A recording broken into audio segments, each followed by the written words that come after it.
Now I'm living here in Millersburg. I always wanted to come visit an Amish cemetery, and this is Ivan D. Troyer Farm Cemetery. It's pretty small, but it's cool. It's out in the middle of nowhere. Beautiful area, but this is an Amish cemetery. Amish people tend to be pretty simple. They drive a horse and buggy, don't use much electricity, so it only makes sense that their cemeteries are pretty secluded. So just to give you an idea of where this cemetery is, it's about 5 miles southeast of Millersburg, and where you can see that house right over there, that's the town of Saltillo. Amish people really have big funerals. Doesn't look like there's been a person buried back in this one for a long time, but I just wanted to point that out because they really value the value of life, and people from all over the area come to an Amish funeral.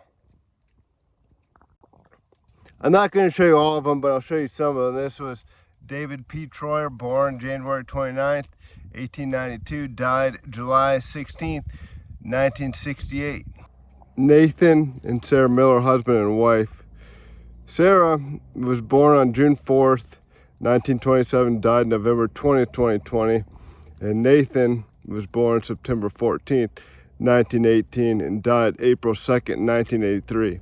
Most of these tombstones on the northwestern corner here are too old to even read the names of who is buried here. That over there where I'm pointing is County Road 355, and that's where I came in from. I know it was around this area, and I drove by a few times. I didn't know exactly where it was, but I saw there was an oil well drive back here, which is where I came in, and there's also a fence. So I saw the white fence. I'm like, that's an unusual place for a fence. So I thought it might be a cemetery, because oftentimes cemeteries do have fences around it. So I drove back here. Sure enough, here it is. There is some cow dung outside the cemetery, but this is where I parked down here. I didn't want to get stuck, so I didn't come any farther. The road kind of ended.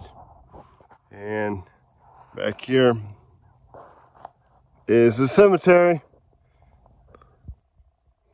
The most common Amish last name, at least in the Millersburg area, would be Yoder.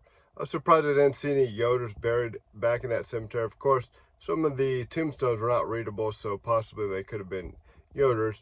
But second and third, I would say, would be Miller and Troyer. And given that this was Ivan Troyer Cemetery, there were a lot more Troyers than there were Millers, but I did see a few Millers and mostly Troyers.